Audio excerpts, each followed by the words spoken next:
Welcome to The Whole Pineapple. I'm Ruby Boris. And I'm Ann Judge. The Whole Pineapple is a podcast about wellness focused around fertility. And on these weekly mini episodes, we bring you bite-sized ideas for you to snack on. Like breathing exercises, book reviews. Maybe we'll review some scientific research, or we'll share some wellness and fertility stories from our listeners. So if you're looking for a tip or a trick related to your fertility and well-being, then you've come to the right place. Let's dig in.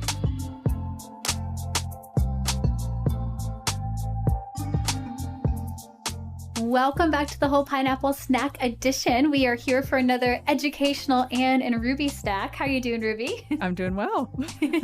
Here to talk about all the decades. Yeah, and this one came up really interestingly because we were just talking with our team, and we have a lovely younger member of our team that does our transcriptions, and so she's definitely not in our target demographic for some of the stuff that we're talking about. But she was mentioning how much she has enjoyed learning about these things, even as a college student. That like the last thing you're thinking about is your fertility. It was still interesting to hear and understand, and we thought, yeah, that's true. Like, let's do a quick snack just talking about fertility through the decades. Like, what are the key things that I wish everybody would know in the different decades of their lives? Well, I know we've talked about, that health class that we all took in terms of like what our menstrual cycle was, and basically just like avoid pregnancy at all costs kind of thing. So we're going to actually go back, and if we were to give the advice, like we were your health instructor.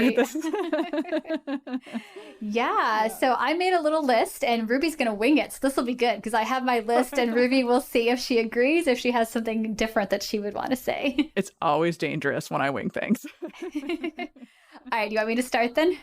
Let's do it. Okay, so I don't have any advice in the first 0 to 10. So I'm starting off with like 10 to 20, that first decade, because I do think that's really important. Like you said, with health class, like being prepared, not scared, talks about periods too. I feel like we still don't talk enough about that. And so starting from like age 10, like well before you would expect someone to potentially start having those signs of puberty, like talk about what a period can be, help people feel prepared. And then I think it's also good to talk a bit about the fact that when people are younger, it's really normal to have irregular cycles. This is something that I remember being as a kid. This is before there was the internet. And, again, I didn't know that I was going to have PCOS, but I knew that I got a couple periods and then just didn't get them for a long time. And as like a young teen, you're like, oh, does that mean I'm pregnant? Because in the movies, if you don't get your period, you're pregnant. And I'm like, well, I haven't had sex, but maybe you hear these scary stories. And yeah, it's like you just need to realize that sometimes you can skip periods, and that can be on a very normal spectrum when someone is in those first few years after their body's starting to cycle. So letting people know that, but also letting people know it's always good to start like doing some testing just to kind of figure out what's going on, because we see a lot of people in their late 20s who were like, oh yeah, I barely had periods in my teens. I'd have like 1 or 2 a year, and I never even thought about it. So it's this weird thing of not wanting people to overly worry, but also letting people know like, hey, it's never wrong to talk to people about your cycles if you're not sure if what's going on is quote unquote normal.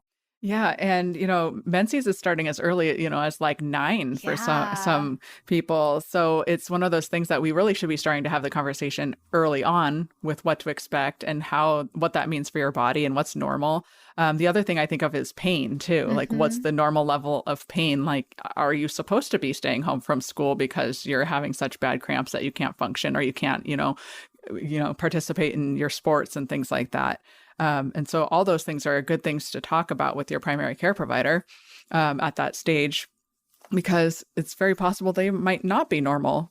Yeah, that's what I had for my 20s. So we're the same, but you're right. It overlaps for that. I said like that having pain or heavy bleeding might be like normal for you, but that doesn't necessarily mean it's normal. Like there can be conditions and there's a lot of good treatment for them. That's the other thing. We see a lot of people that felt like, well, they just wanted to put me on birth control and they feel like that wasn't treating the issue. But as we talked about before, we're big fans of birth control and contraception in different forms. And especially when someone is in their teens and 20s, anything that we do to potentially treat these conditions is not only going to help you feel better in the time, but it's actually like protective for your future fertility. You know, if you do have endometriosis and you go on hormonal suppression to kind of stop you from having those super painful periods every month, that's also stopping the spread of endometriosis, which is going to be really helpful down the road. Same thing for if you did have polycystic ovaries, like you can be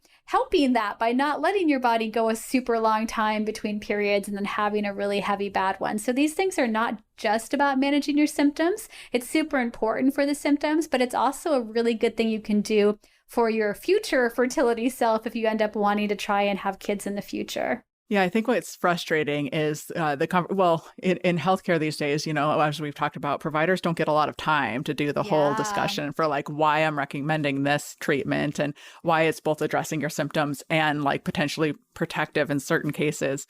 So it can come across as like, oh, well, you're having some weird cycle, so I'm just going to put you on birth control pills and take care of it. There usually is a reason, a rationale for that, but you can always ask your provider, you know, like even if... Who cares if they have 10-minute visits? That's what your appointment time is for. You know, you deserve to ask questions about like why they recommend that specific treatment. Or ask them for some other resources to be like, okay, yeah, I'd like to read more about, you know, where can I go? What's a good site that you'd put me through? Is there someone I can talk to? Because you want to understand the rationale for why you're doing what they're recommending you do. And that's usually something that you can fit into those quick visits, but they should have things that they can give you and put you in touch with. And then, as Judy said, have another visit, have a follow-up, have a portal message. Just really don't just do nothing, because I think that's the most common. We see people that feel overwhelmed, and so they're like, I just won't think about this for another year. And that's not always the best plan.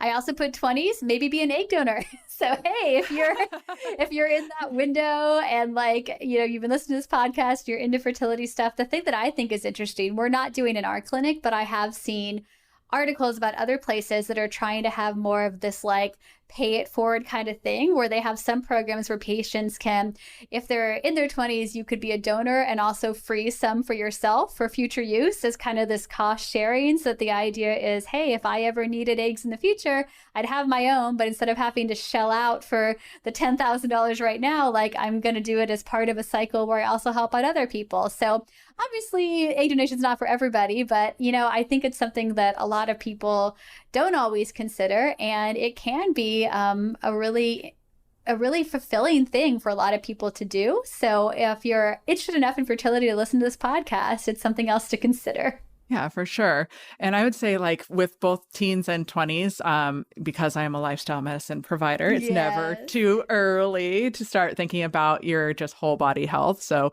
especially in your 20s, you want to start doing some of those routine screening tests. Around 23 is when you do your pap smears. You should be doing some lab work to make sure you're metabolically healthy, like your blood sugars and things like that. Make sure we're catching if we're at risk for diabetes and high blood pressure and all that kind of stuff. It doesn't seem like that's something we should worry about in our 20s. We kind of feel invincible at that time. But if we catch it early or keep ourselves healthy at that point, then you're saving yourselves a lot of discomfort and health issues in the future. Oh, and that brings it to also regularly screening for sexually transmitted infections too. Because boy, when I did my rotation at Planned Parenthood, I was like, boy, do all the teens have chlamydia. Like it is, it's definitely still a thing that's out there, and you just want to be proactive and safe. And, you know, it's always good to do that screening, because for future fertility, you know, if you did have something, the sooner that you find that out, the sooner you start treatment, the better that is in terms of not having issues down the road in terms of scarring with your tubes. We've talked about the different risk factors for our fallopian tubes, and one of them is past infection. And the most common one is chlamydia or gonorrhea, or what can lead to pelvic inflammatory disease. So it causes all that inflammation, which can cause scar tissue. And then you can have blocked fallopian tubes. I remember I was at Planned Parenthood during my training too. And I remember there was one young lady who was 14 and came in twice, 2 different times with pelvic inflammatory disorder. And I was like, oh, it's heartbreaking, as you know, that it could be damaging things before we even think about our fertility. thing. And I think that's one of the other challenges is sometimes people go on contraception because their main concern is not wanting an unintended pregnancy, but realizing that that's not protecting you if you're just on like a birth control pill or an IUD, that's not protecting you from that infection risk. So really still using things like barrier methods like condoms, dental dams, all that stuff if you're wanting to protect your overall future fertility and hopefully not have that risk of infection. And other things like I mentioned, screening tests, those things actually can impact your fertility. So things like diabetes and thyroid disorders and stuff like that, that you can get on top of something that could potentially be an issue later on.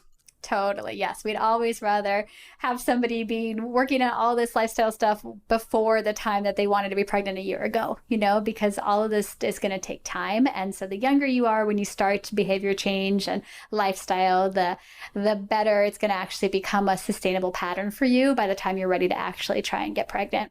Yeah. And that brings up preconception health too.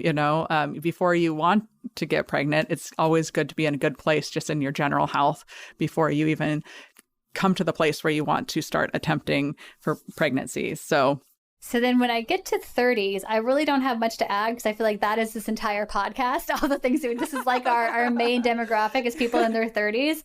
But I guess my one thing that I don't know if we've hit enough is, if you are actively trying to conceive and you're in your 30s, especially mid 30s or later, really thinking about your overall desired family size as well. Yeah. Because I feel like that's something that people don't always think about. They're like focused on how can I just get pregnant right now with baby number one. But if you're trying for the first time and you're 37 and you might definitely get pregnant with either on your own or with sort of what we would call low tech treatment. But then if you're hoping to have like 2 more kids, you may not have as many options when you're 39 and then 42. And so if someone is in their mid 30s and does have this goal of a larger family, we definitely have people that come in and freeze eggs or freeze embryos before they even try on their own, just so that if they end up having issues down the road, you have those kind of younger, better eggs to use to build in your future family. So that was my other thing that I wanted to add on top of all the other stuff we've been talking about for a year and a half.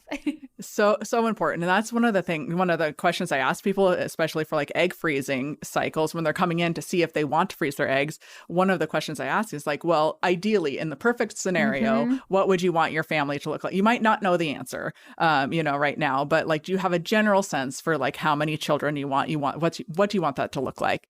And if they're telling me, I would just rather have the opportunity to try in the future, 1 would be great, versus if someone's like, I've always wanted 4 children. I have to have 4 children. I have 3 brothers and sisters. That's what I want. I'm definitely going to counsel people a little bit differently in what I recommend, especially if they are in the 30s, mid 30s, late 30s kind of time period. Anything else to add for 30s? Beyond a year and a half of content. Just go listen to all the other episodes. Let's move on to the 40s. All right. So 40s is when this is the people that I feel like I wish I could talk to more, because I think it's kind of great that there are more celebrities kind of talking about fertility, but I feel like this is where there's that information gap. Like your 40s, we're not saying it's too late, but you have to be realistic and you do have to be persistent, because this is a time when things can change more quickly. Like for most people, there's not a lot of difference in your chances if you're trying when you're 31 versus 34, but there's a big difference between 41 and 44. And so, kind of the sooner that people come in and talk about options, the sooner we can have a realistic discussion of what their goals are. And so I think this is the thing that's hard, is when you see people, especially celebrities in their late 40s, just I went to a fertility clinic and now I have my twins. Like, I think it gives this perception that fertility treatment can fix age-related challenges, and that's still not true. At least for people that are hoping to use their own gametes, use their own eggs. So definitely we still see pregnancy rates for people, especially early 40s. It gets a little harder mid 40s. And that's where the sooner that you come in, we'd love to see people on that early side rather than continuing to wait. That's why even just after 6 months of trying, if you're not pregnant, and sometimes over 40, when people even come in like 3 months, just so they had an idea what's going on. If you're 40 and you're wanting to get pregnant, it it might be worth just having a consult with a fertility provider before you, like if you are ready today, just go ahead and schedule with a fertility provider just to talk to them about what your ovarian reserve, so you have an idea of what to expect. And then we can have a plan too if things don't go according to plan. You might still just go and try on your own for a few months after that, but it's always good to be established and have a sense for what your personal like ovarian reserve, egg supply looks like. If there's any other fertility issues that we might need to address that might change the plan. Like let's say you have blocked fallopian tubes, then we don't want to like sit around and worry about trying for the next 3 months. We should just move on to doing fertility treatment right now. When we renew our CPR training, and they always have a little section on stroke, and they've tried to make people see like the stroke is like a brain attack instead of just calling it stroke. And they always talk about like time is brain, and like the sooner you do treatment. So I think when you're in your 40s, like time is eggs, right? Like your body is losing eggs, and sort of like the sooner that we at least get an idea what your overall pool is, then we can make a better plan for what sort of treatment you might be willing to pursue. I always have a little bit of like a heartbreak when I have somebody that's like 43 that comes in. They're like, yeah, we've been trying for 3 years. I'm like, no, man. Okay. Well, and especially because sometimes people are concerned about how expensive fertility treatment is. Yes. And that's the challenge. I've had patients too, where it's like maybe their partner's done a semen analysis and they know the sperm count is really low, and they're told by their referring doctor, hey, I think you guys are going to need IVF. I've had people, same thing, like they're 39, they're told they need IVF. They're like, oh my gosh, that's expensive.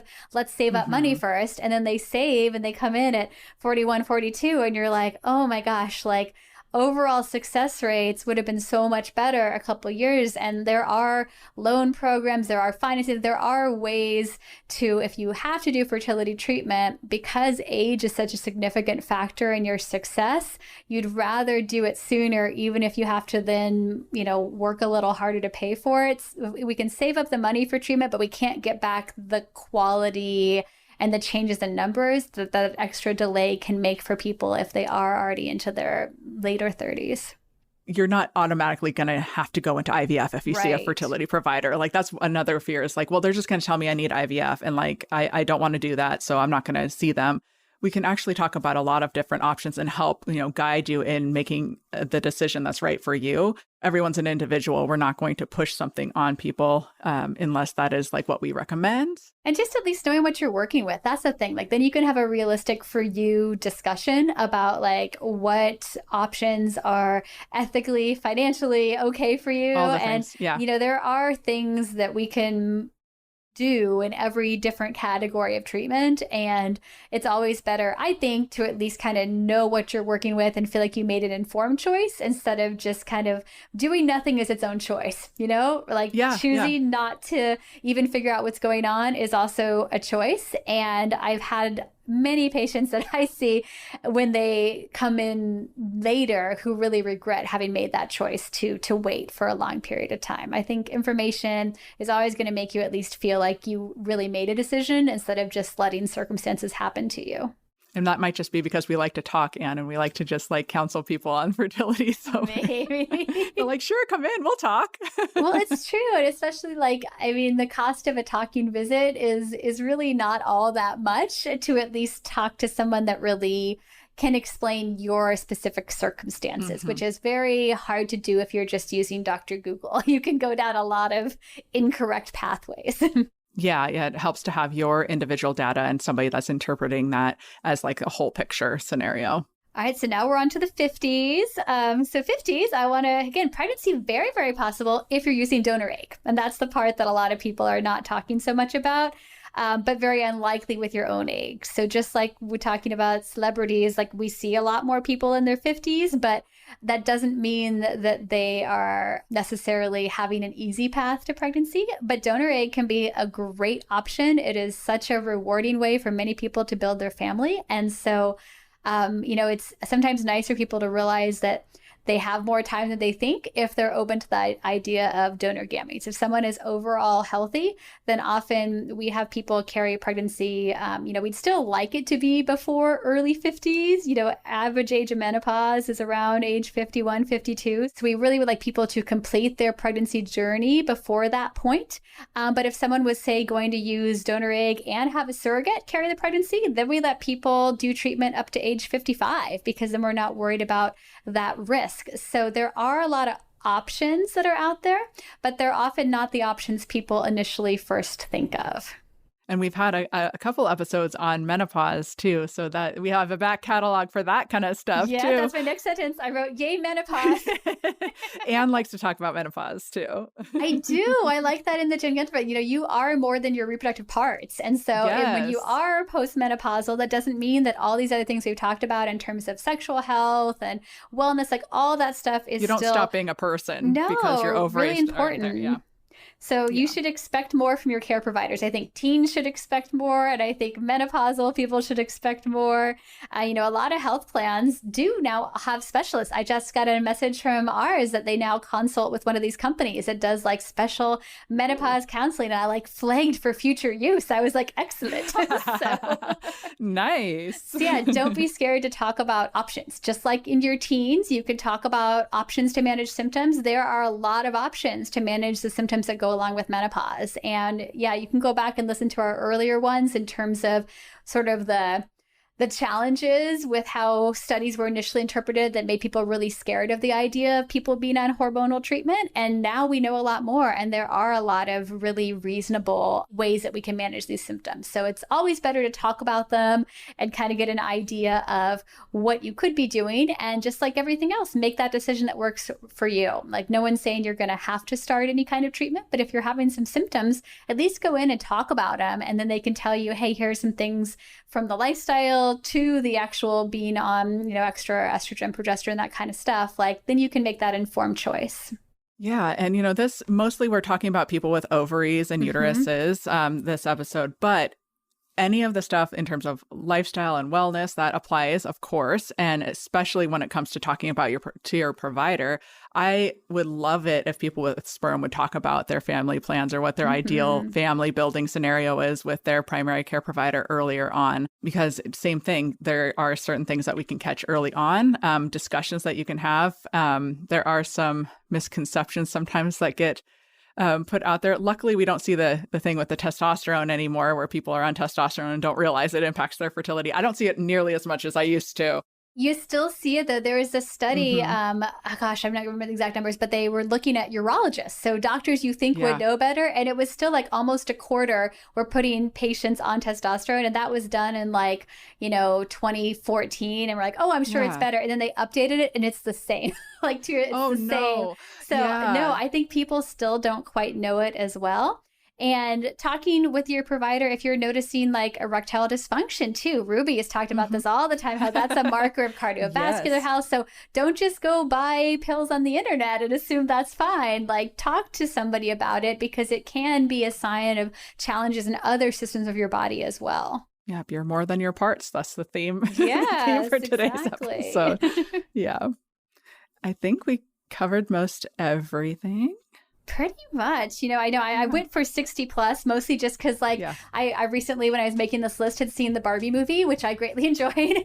But it has a little quote where it's like talking about how, as mothers, we will stand still to look back and see how far our daughters have come. And it's like this sort of cry moment for a lot of people, because it's kind of like nice in terms of it's true. If you think about like my grandmother's generation, it's like you go from a generation where people had no access to contraception, maybe if you were married and already had a couple kids, maybe then you had this whole like sexual health revolution, and now we have all these contraceptive options.